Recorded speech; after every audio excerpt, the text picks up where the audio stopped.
Today we're going to talk about Google Drawings. You might remember we made the Great Pumpkin around Halloween time. We made the Great Pumpkin in Google Drawings.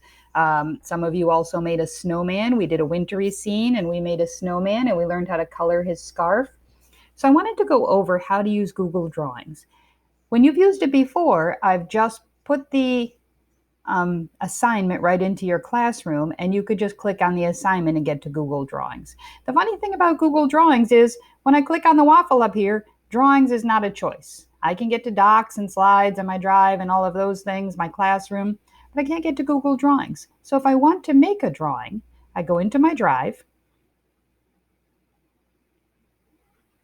and I wait because I have a very slow computer today, but I'm sure you've all been there too.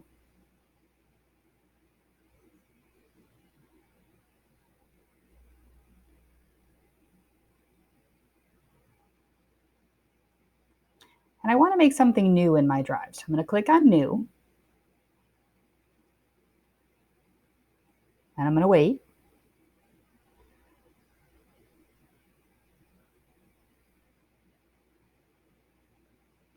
And I'm going to go to More. I have to wait patiently for these things to load. And then I'm going to go to Google Drawings. See it right there with the little red square? Google Drawings. And I'm going to make a new Google Drawing.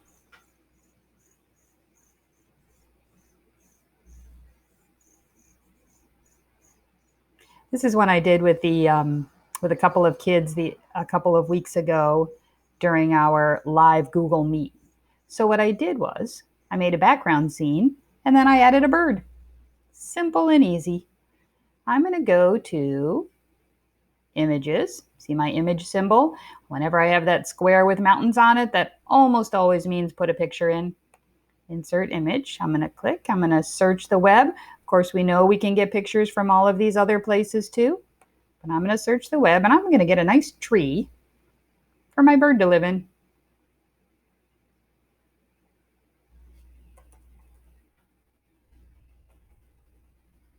I'm going to type in tree and hit enter. Oh, let's see. Where does my bird want to live? Kind of like this one. That's a wild looking tree. So I can either click on it and then click on insert down here, or I can just give it a double click and put it right in. Now, we've talked about this in class. It's not the same shape as my background. I can try it. Sometimes I can stretch a picture out and it still looks okay. Sometimes I stretch a picture out and it ruins the picture, gets all stretched out and weird, so I have to go pick a different one. Let's try this one and see what happens. It's a little weird, but not too bad. Oh, I didn't even notice I had a person in my tree. Well, I'll leave him there.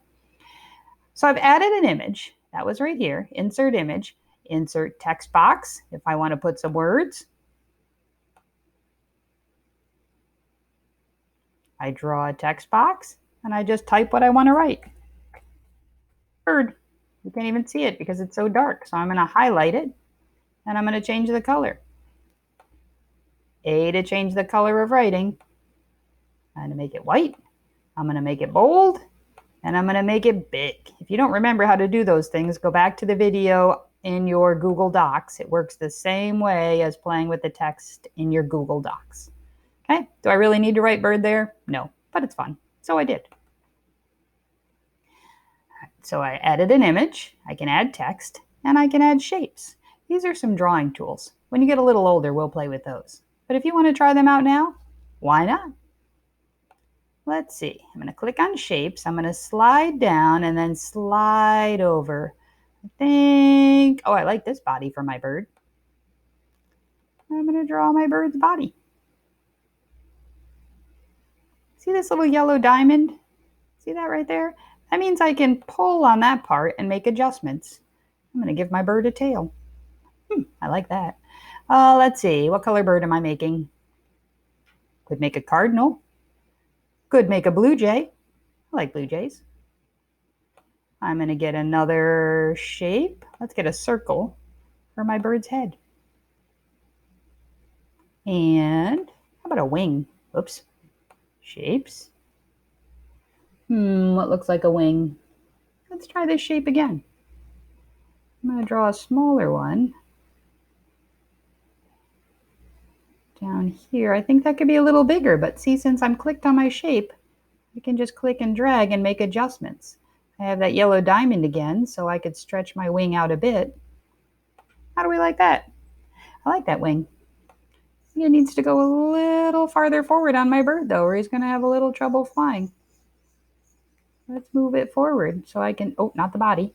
So I can just click on it, get my four-corner arrow, and drag it where I want it to be. There we go. Here's my bird with his wing. I'm also going to change the color of that wing because I want it to pop out just a little. I want it to show up. So I go up here to my paint bucket. So the A with the line under it is for coloring text, and the paint bucket is for coloring shapes. I'm going to make his wing a little bit lighter than the rest of him. How about that? I can also, see that black border around it? I can click here on border color. I could choose transparent and have no border around it at all, which if I do that with the head too, border color, transparent, kind of makes my bird all flow together. But I'm gonna leave the border on there. I kind of like it on there. All right, so I've got a head, I've got a body, I need a beak. What shape would you make your beak?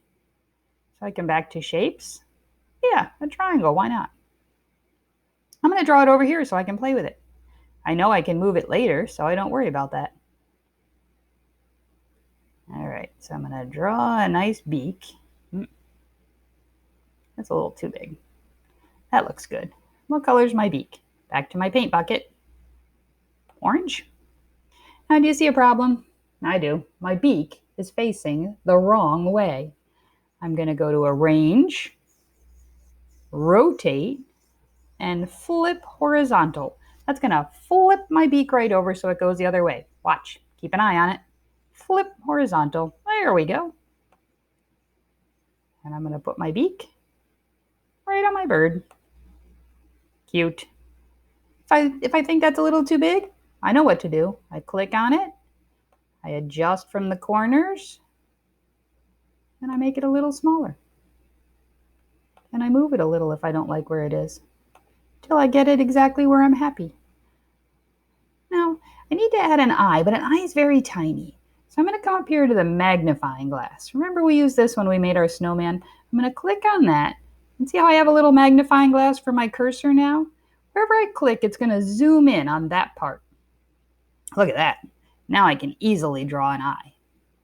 I'm going to go back to my shapes, and I'm going to get this eye shape.